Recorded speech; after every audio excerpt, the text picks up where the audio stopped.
Дина, бүгінгі күнге саған тек қана сәттілік тілеймін. Бүгінгі мақсатыңа жет. Өте жақсы. Мадина, сен мектепте қызыл дипломға бітіре бер. Рахмет. Осы ашық сабақта сен жақсы қатыс. Саған жақсылық тілеймін. Рахмет деп біздің оқымызда. Мен саған осы ашық сабақты жақсы көрсетеді деп сенемін. Перизат сабағымды еске оқы. Машин сабағымды еске оқы. Балаларымыздың қызығын көріңіз. Ой, рахмет балалар. Осындай жақсы тілектерімізбен бүгінгі сабағымызды бастайық. Өте жақсы, орныңызға отыра қойыңыздар. Балалар, енді балалар үй тапсырмасын қайталап өту үшін барлығымыз кітаптарымызды жаныңыздар, әзірге кітаптарымыз болды. Үй тапсырмасын жақсы оқып келген шығарсыздар, иә? Жақсы дайындап келдіңіздер ме? Қазір мен сіздерге сұрақтар қоямын. Сол сұрақтардың негізінде сіздер жауап бересіздер, ал мен сіздерді бағалап отырамын балалар. Жарай ма?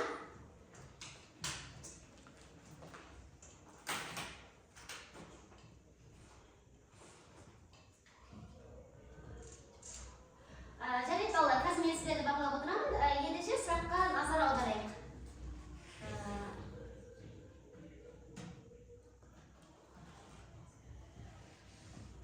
Көшер кезде мәтіннің мазмұны бойынша сұрақтарға жауап берейік, иә балалар? Қолымызды көтеріп қана жауап береміз. Мәтіннің авторы кім? Айта ғой, Раяна? Жоқ, авторы кім? Иә? Жоқ, балалар, қателеспеңіздер. Авторына? Иә? Өте жақсы Ақжол. Сізге бір асықты беремін. Келесі балалар, мәтіндегі кейіпкерлерді ата. Қандай кейіпкерлер қатысты? Дина жауап бере ғой, келесі қол көтердіңіз. Майлаяқ, сосын?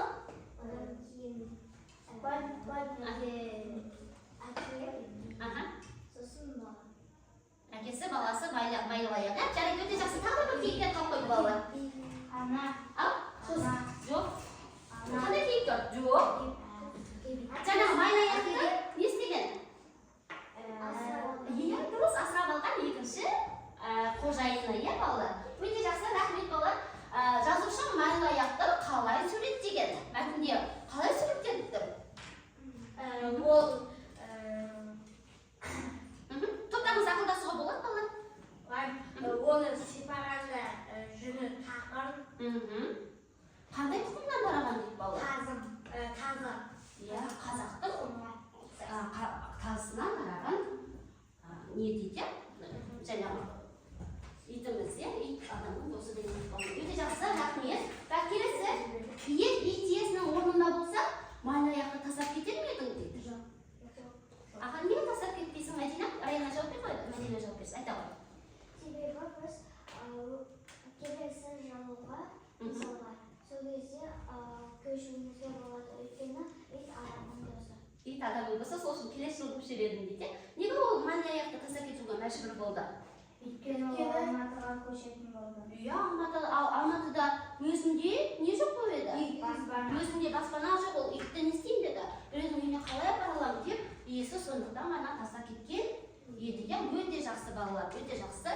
Мәдинаға да беремін, жақсы жеткізді. Мен келесі жылы көшуші едім дейді, Мәдина айтады, ит не болар? Өте жақсы, ондай бізде үш биімізде сондай мәтін кездескен болатын, не балалар? Өте жақсы. Келесі балалар, жеті қазынаны білеміз ба? Иә. Айта ғой. Толықтырыңызға болады балалар бір-бірімізді? Жеті қазаның бәрі батыр, ақыл, ит, Май тазысы, бүркіт.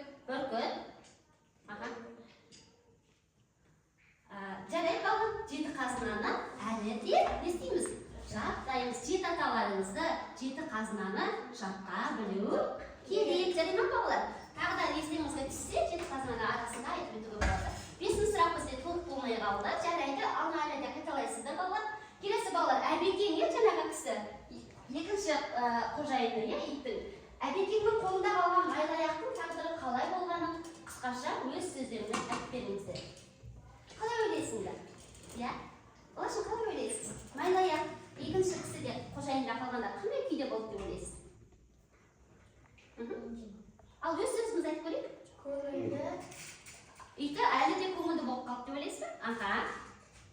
Әбекең малшы, сондықтан әбекең өзімен бірге малға итін алып кетеді деп ойлаймын. Өте жақсы көзір. Әбекең ол кісі малшы болатын, иә? Майлаяқ мал бағуға үйреніп кетеді деп ойлаймын. Өте жақсы балалар. Ілиясыңызды өте жақсы қайталап шықтыңыздар. Барлықтарыңызға рахмет балалар. Енді бүгінгі біздің балалар мақсатымыз алдымызға қойып отырған сабақтың мақсаты. Көрінбей қалма балалар.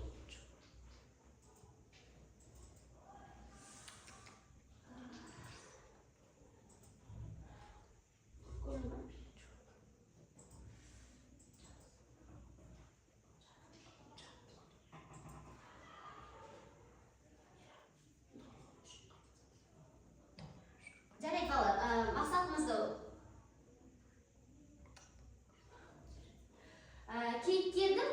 кейіпкердің іс-әрекеті мінез-құлқын өзгерту себептерін мәтіннен тауып, салыстырып, бағалау деген бүгінгі біздің мақсатымыз болатын. Енді осы мақсат негізінде өз сабақ мақсаттарыңызды айтыңыздаршы. Бүгінгі сабақта не істегілеріңіз келеді, не істейміз деп ойлайсыздар? Өз сөздерін айта қойыңдар.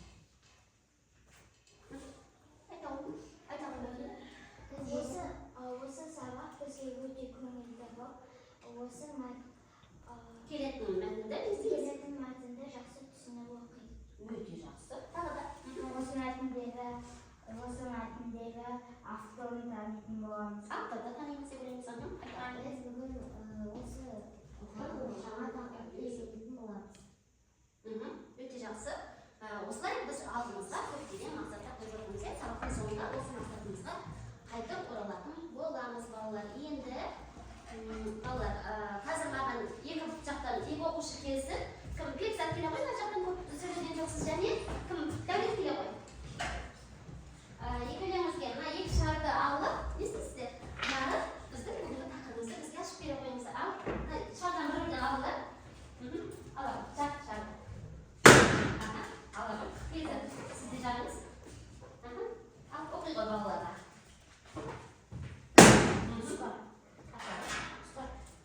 Құстар. Ал екінші? Әні. Қандай тақырып екен балалар? Құстар. Әні деген. Өте жақсы. Орныңызға отыра қойыңыздар. Құстар әні деген тақырыппен таныс боламыз, иә балалар? Енді балалар, келесі. Жарайды балалар.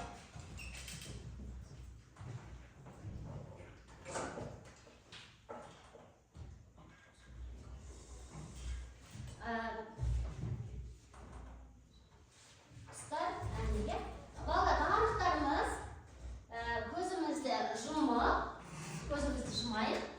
Көздеріңізді жұмыңыздар. Барлығымыз өзімізді орманда саяхатта жүрген сияқты не істейміз балалар?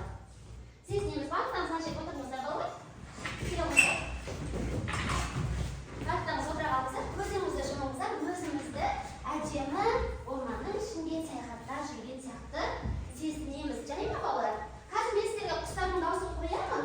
Сонда кім қай құстың дауысын естіді, бірден дауыстап айтуға болады. Жарай ма балалар?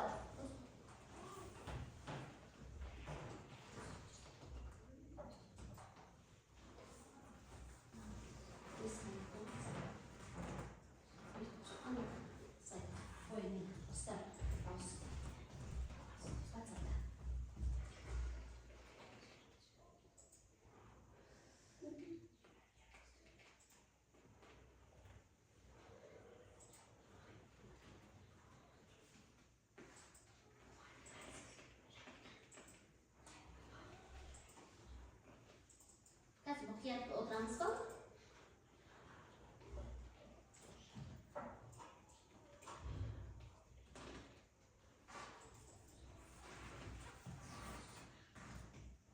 Кішкене реклама ашып беріңіз. Қарамаймыз ба тақтаға? Көздеріңіз жұмыңыз. Қандай құс? Бүркіт. Өте жақсы. Тыныш.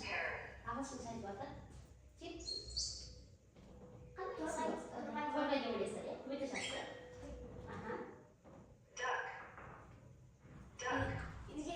ағылшыншасы көп қойдыңыздар ма? Жарайды, өте жақсы. Turkey. Turkey. Крикет ауыр деп? Өте жақсы. Dove. Dove.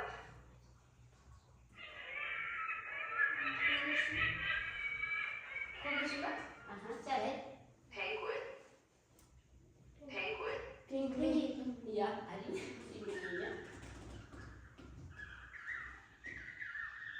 Өте жақсы балалар. Swan. Жарайды, тыңдаймын. Swan. Аққу.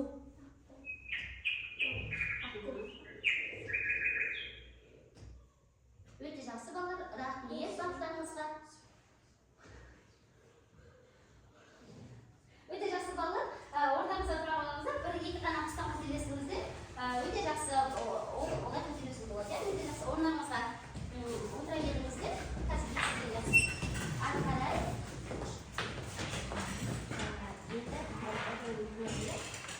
Қазір балалар біз сіздермен салыстыру жұмысын жүргіземіз. Салыстыру жұмысын жүргіземіз балалар. Ол үшін бізге ең бірінші мына сөздерді барлықтарыңыз ортаға келіп қойыңыздар. Қарай беріңіздер, қандай сөздер жазылған дұрыс, қатесіз оқимыз сөздеріңізді. Ал бір қағаздан алып. Ал енді балалар тақтадағы суретке назар аударыңыздар.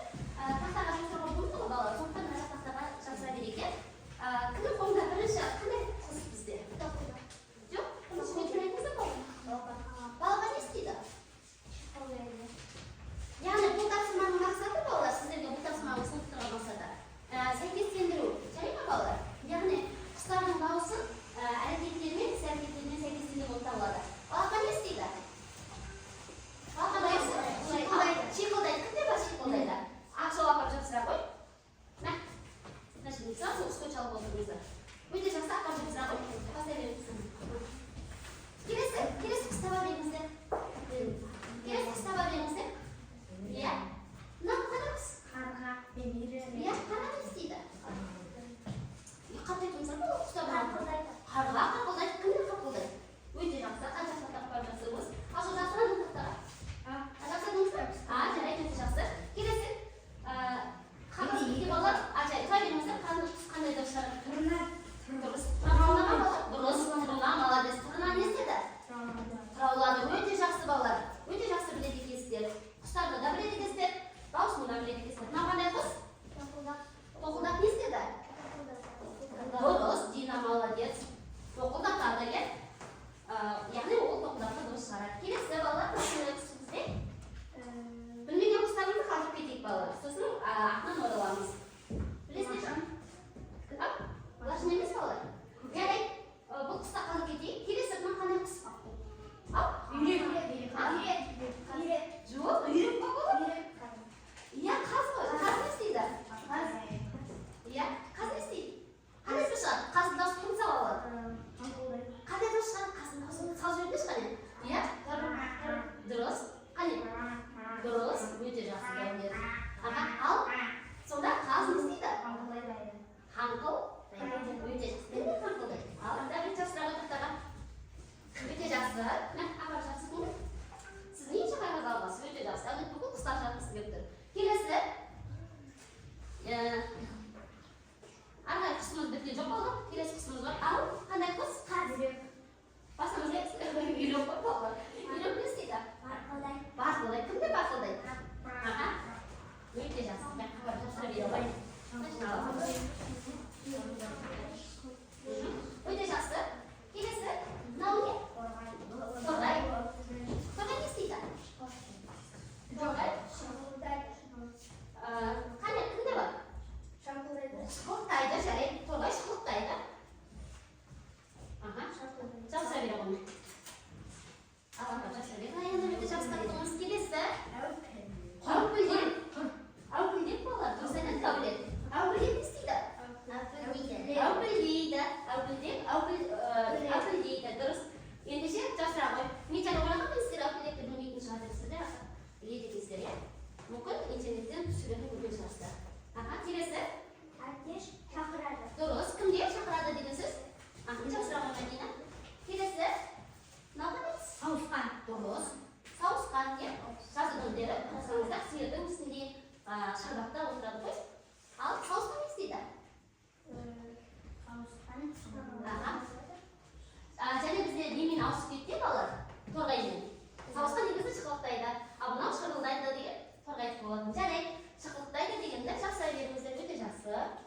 кішкене дейді. Келесі біз қандай құс балар ең соңғы құсымыз қалды? Көкек. Жоқ, мына көкек па? Шаңғылар. Шаңқал айтты қай құс? Шағала. Дұрыс қазір, шағала. Өте жақсы. Аха, ал шағала не істеді? Лашында екен, шаңқыл. Енді қай құс қалды бізде бала? Көкек. Көкек. Біз бағана қай құстар жатамын біз? Көкек бізде қайсысы екен? Мынау екен, көкек несі екен қазір? Өте жақсы, өте жақсы. Көкек не істейді? Көкек. Ал көкектің дауысын кім салып алады?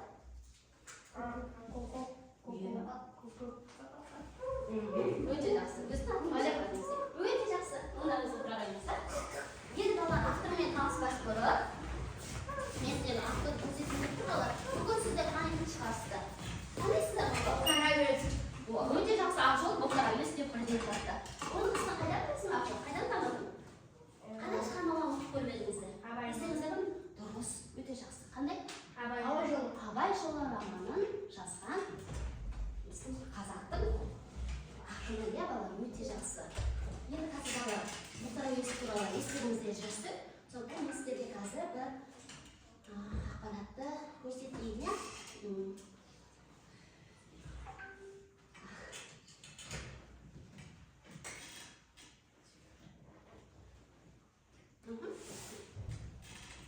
Балалар, өте назар аударамыз, автормен танысайық. Мұхтар Омарханұлы Әуезов 1897-1961. 1897 жылы 28 қыркүйекте қазіргі Шығыс Қазақстан облысы Абай ауданындағы Шыңғыстау деген жерде дүниеге келді. Қазақ жазба әдебиетінің тарланы, жазушы, халық, драматург, аудармашы, зерттеуші, ұлағатты ұстаз, ірі суреткер, аса ірі қоғам қайраткері, филология ғылымдарының докторы, профессор. Мұхтар әуезов есте сақтадыңыздар ма? Қай жерде дүниеге келіпті? Шығыс Қазақстан облысы Абай ауданында дүниеге келген біздің күнімізде. Өте жақсы балалар. Енді келесі балалар мәтіннің тақырыбын, кітаптағы мәтін мен сіздермен тапсырмас бұрын, мына жерде назар аударыңыздар, мыналар нелер балалар? Түйелер. Не істеп бара жатыр? Бір-бірімен арқылы. Оны не деп атайды? Жүйе керуені. Ал астындағы суретті назар аударыңыздар. Құстар еруін қай кезде көре аламыз? Күзде неге көреміз? Күзде олар Көктемде, ал көктемде ал қарсаңыз келіп отырған болады. Қазір мен сіздерге бір кейіпкерді көрсетемін. Балалар,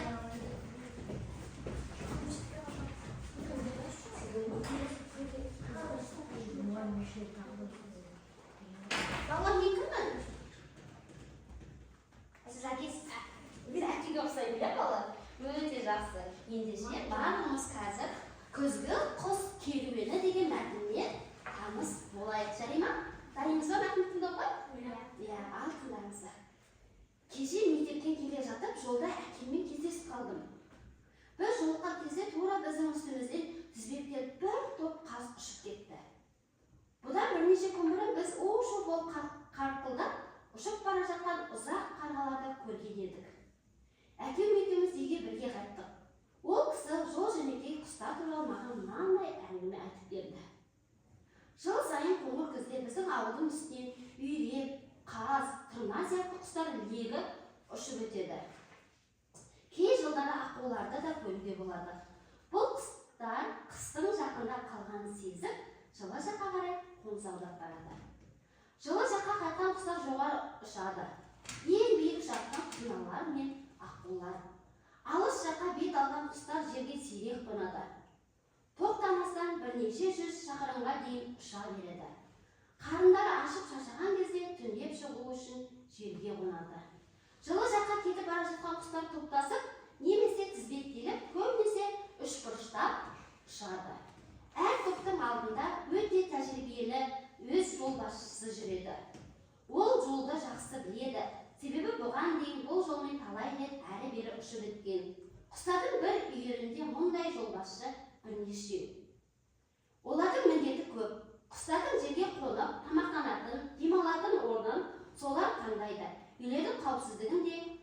бақылайды. Құстар бір жерге қонып демалған кезде жолбасшылар кезектесіп оларды күзетеді.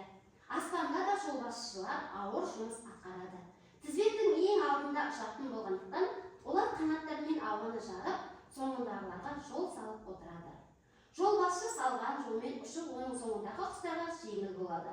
Сондықтан жолбасшы ауада өте көп күш жұмсайды, тез шаршайды. Ондай кезде оның басқа жолбасшы ауыстырып, шаршаған жолбасшы үйірдің соңынан деседі. Үйірдің ең соңынан ұшу өте жеңіл. Жолбасшылар осылайша кезектесіп деп алып отырады, деп әкем әңгімесін аяқтады. Мен әкемнің әңгімесінен көп нәрсе ұқтым. Құстардың ақылдылығына, ұйымшылдығына қатты таң қалдым. Ұнады ма балалар? Өте жақсы. Қазір балалар бұған тағы да ораламыз. Ол үшін мен сіздерге балалар енді орнынан жаттап берсеңдер болады. Мәтін естіңіздер қалып қой.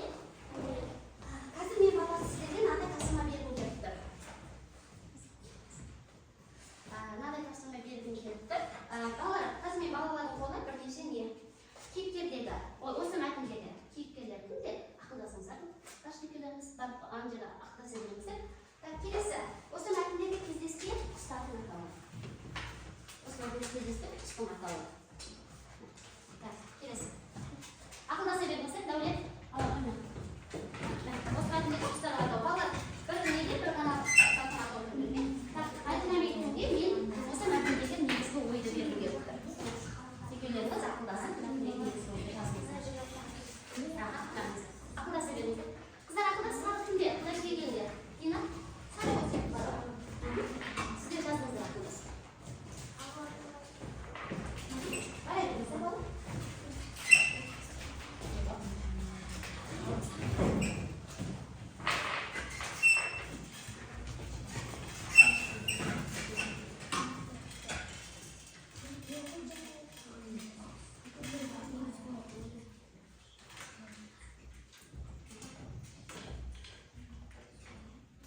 Ақылдасып жазыңыздар бірге. Қандай құстардың атауы болды? Иә, қандай құстардың атауы? Сіздер кейіпкерлер. Сіздерді мәтіндегі негізгі. Осы мәтін арқылы не айтқысы келді?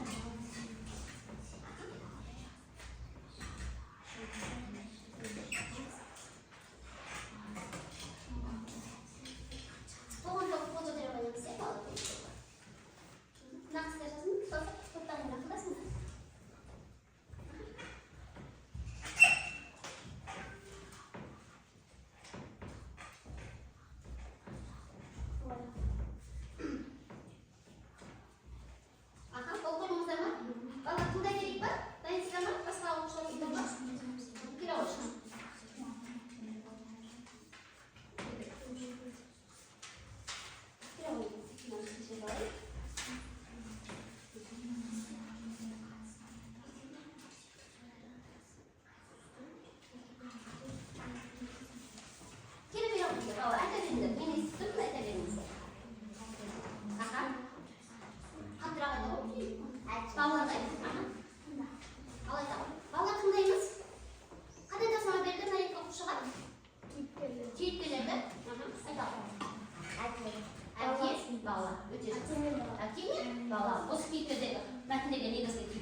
жақсы және Айта қойыңыз. Әкесі мен баласының құстар туралы әңгімелеу. Негізгі ой, иә? Тағы да қандай ақпарат алдыңыздар? Өте жақсы. Тағы да кім толықтырғысы келеді? Тағы қандай ақпарат алдыңыздар? Осы мәтінді оқығанда қандай ақпарат алдыңыздар? Мысалы, мен өзіме жыл құстарының ұшатыны туралы ақпарат алдым. Қандай құстар ұшып кететіндігі туралы ақпарат алдым. Ал сізде? Тағы ақпарат бар ма? Жыл құстарының ең ұзақ, ең биік ұшатын. Биік ұшады. Сосын аққұмет ұнайды. Тағы да бір ақпарат бар балалар. сосын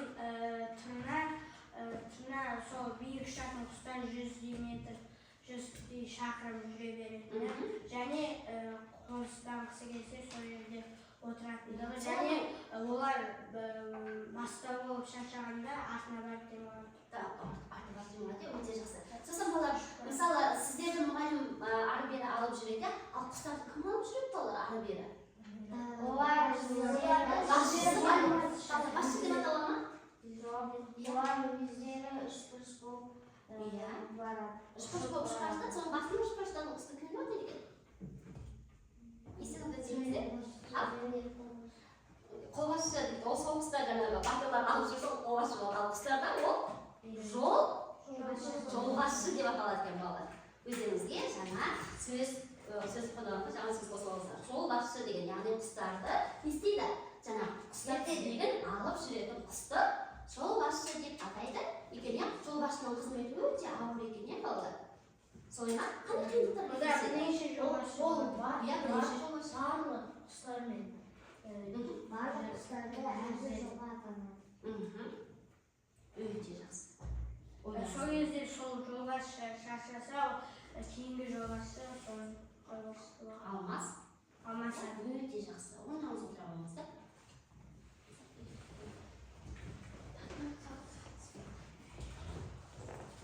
Балалар, енді мен сіздерден артынан сақтан назар аудара қойыңыздар. Ән айтқанда балалар музыка сабағына қалай отырып жатырсыздар? Сіздеріңіздер балалар, қазір мен сіздерге бір әңгімелер бірге барыңыз бірге шырқайық. Сіздеріңіздер әңгімелер.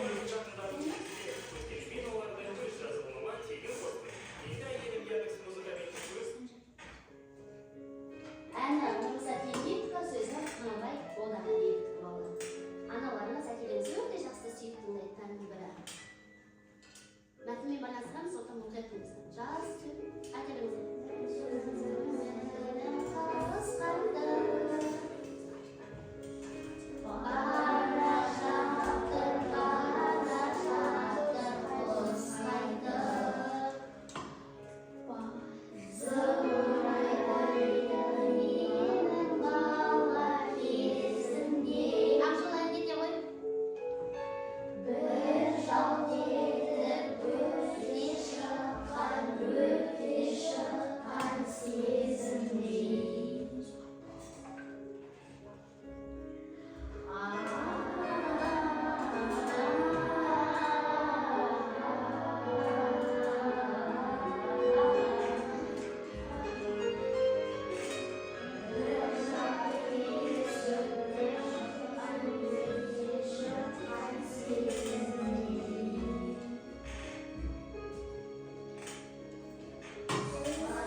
Құстар жылы жақтан ұшып бара жатады, өте жақсы.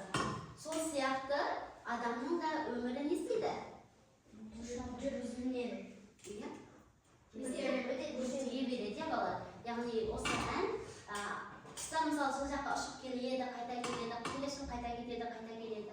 Бұның барлығы адамның өмірі, адамның ғұмыры сияқты, иә балалар? Сіздер де өткен жылы ғана 3-ші сынып болғансыздар, құстар кеткенде сіздер 3-ші сынып болғансыздар, енді биыл құстар кетсе, сіздер 4-ші сыныптан не істеп отырсыздар? Отырсыздар, иә? Өте жақсы балалар. Барлықтарыңа рахмет. Балалар, келесі тапсырмамыз.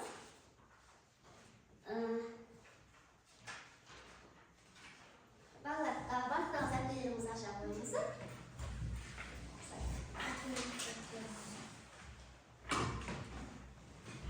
Бүгінгі айтымдарыңызды жазып, енді қоя қойыңыздар. Айтымдарыңызды. Аша беріңіз, аша. Ал, бала айтымды жазып, бүгінгі тақырыбымыз қандай болды балалар? Құстар.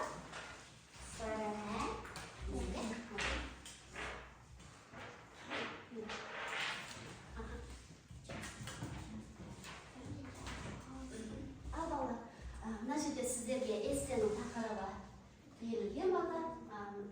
Құстың ұясы дейік, енді біз мына жерде орнымыздан тұрып айта берейік. Қандай тақырыпты өздеріңізге таңдап аласыздар? Құстар қалатын құстар деген тақырып аласыздар ма? Әлде жылы жаққа ұшқан құстар деген тақырып аласыздар ма? Әлде менің құстарға көмегім деген тақырыпты аласыздар ма? Әркім өзі біледі. Тасыңыздар соған жағын өз ойыңызды білдіреміз. Бір-екі балаларға оқытамын. Тез қалың.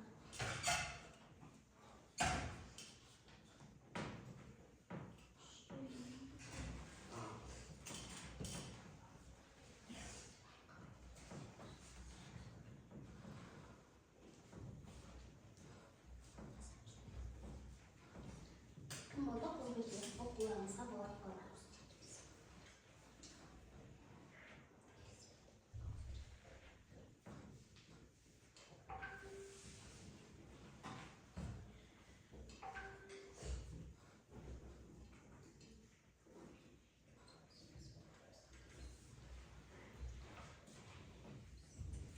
Кім болды балалар? Қол көтеріп айтамыз. Айта қойыңыздар. Тез бір-екі сөйлеп жазып қойыңыздар. Тез келеміз. Раянадан келсе, оқи қойдың Раяна. Жылы жаққа ұшқан құстар. Қандай құстар бар екен? Бір-екі құстың атын айтып өтсеңіз, көп болшы. Қаз, тыңнан, үйрек, Шаба үйрек және аққу. өте жақсы. Жазып алады, болдым. Оқисыз ба? Оқиды.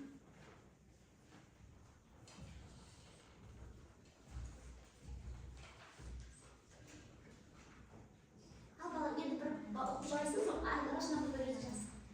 Менің құстарға көмегім. Мен құстарға және торғайға ұя жасадым. Және нанның қоқымын шаштым. Және олар ұшып кеп жеді. Өте жақсы, рахмет балалар. Болды, осымен нелеріңіз аяқтар қойыңыздар балалар. Қалам дәптерлеріңізді, дәптерлеріңізді оқып кетті ме? Жай мәтінге оқи саласыз. Ал барлықтарымыз дәптерімізді жабамыз. Жылы жаққа ұшқан құстар. Жылы жаққа 100 метрдей биіктікте ұшатын құстар тырна мен аққу. Тырна мен аққу, өте жақсы. Енді балалар, рахмет барлықтарыңызға. Келесі балалар, мен сіздерден қазір мынандай. Балалар, қазір мен сіздерден, яғни оқушы үні деген әдіс бар, иә бізде. Бүгінгі сабақ туралы сіздердің ойларыңызды білгім келіп тұр. Және бүгінгі сабақтағы сіздердің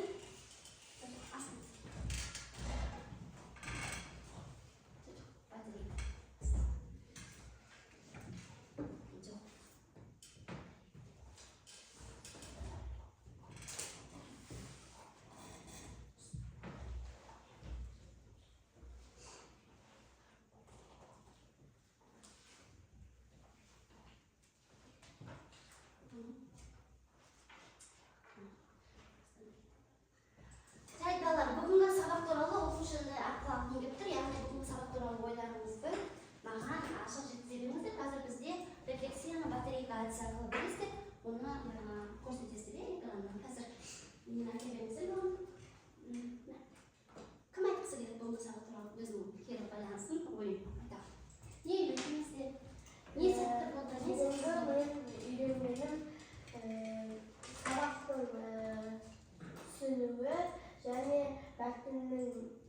мәтін негізгі ойы және балалардың көп нәрсе ұққаны. Мына жерден өзіне ұнаған нені таңдай қойып.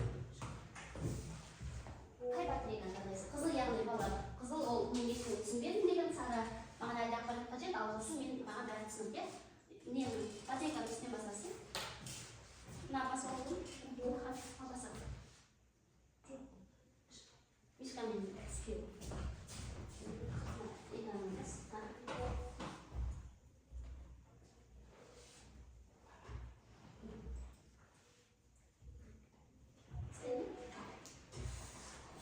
Жарайды балалар, өте жақсы. Келесі оқушымызға айтқыза берейік. Қазір лашын келіп тоқтыра салатын болады. Ал ашыл айта ғой. Барлықтарыңызды ойларыңызды үшін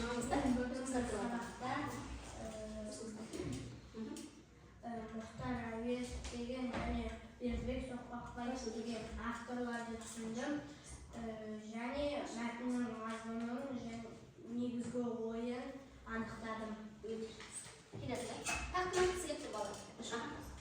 Тек мишкадан бастап рефлексияны бізге негізі көрсете ғой. Бұл саған қалай әсер Мұхтар Әуезовтен мәтіннің ойын түсіндім және құстардың ұзаққа ұшуын және де қай жаққа көшіп және қай жол екенін түсіндім. батарейка арқылы көзге оңыз да кетеді олар. Әрқайсымыздың ақпараттарымыз Жақсы түсіндім. Зат үйрендім. өте жақсы, рахмет, дәлел көрсете ғой. Келесі балалар. Үй тапсырмасына балалар, сізге қандай тапсырма беріп тұр оқулықта? Соны істеп келеміз балалар. Бір құстың атына күзгі жолдың қиындығын сипаттап жазып келеміз. Яғни мен қазбын, мен жыл жаққа шыққанда осындай қиындық кездестірдім деп білсеңіз, ойымызда жазып келеміз. Күнделікке жазып алыңыздар, келесі мәтін айта бере ғой. Келесі де баса беріңіздер рефлексияны. Қазіргі Кел, қазір басын ба? Дина басын ба? жартысы жылы жаққа ұшатын. Кел ғой, Дина баса бер. Жылы жаққа ұшатынды білсе, өте жақсы. Мәтінді баса ғой. Дина өз ойыңды айтып баса салды. Мен бүгінгі сабақтың құстардың жылы жаққа ұшуы және дауыстарын білдім. Дауыстарын білуіңіз өте жақсы. Пайымдайды ғой. Перезатканы алып дәулет Мен бүгін осы тақырыпты түсіндім және құстардың атауларын білдім. Құстардың дауыстарын есімде сақтадым. өте жақсы. Рахмет.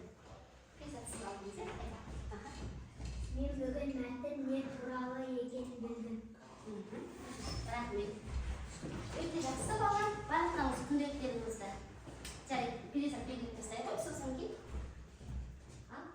Барлықтарыңыз өте күшті батарейка таңдап жатсыздар, иә балалар?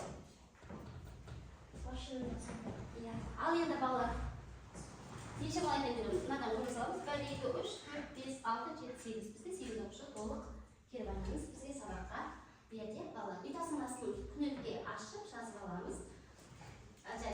Енді балалар қайтадан сабақ мақсатына не істейміз? Орамыз, иә балалар?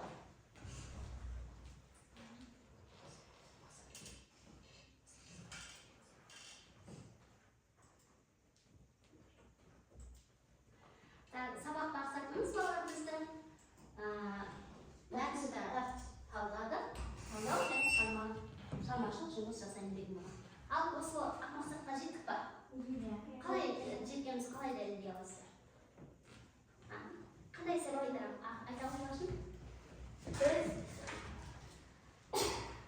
Біз құстардың атын үйрендік және мәтіндегі кейіпкерлердің және мәтінді түсініп оқыдық және мәтінді тыңдадық. Тағы да шынайы кісі келеді. Мәтінді талдау және шығармашылық жұмыс бойынша. Айта ғой. Біз осы сабаққа белсенді қатыстық. Белсене қатыстық деп ойлайсыз, жақсы талдап қойдық, иә? Мен айтамын. Біз осы сабақта құстардың атын және де мәтінді түсініп оқыдық. Қалай талдадық балалар? Бұл туралы құлағыңыз келмейді, ақыл айтамын. Айтасыздар балалар. Мен бүгін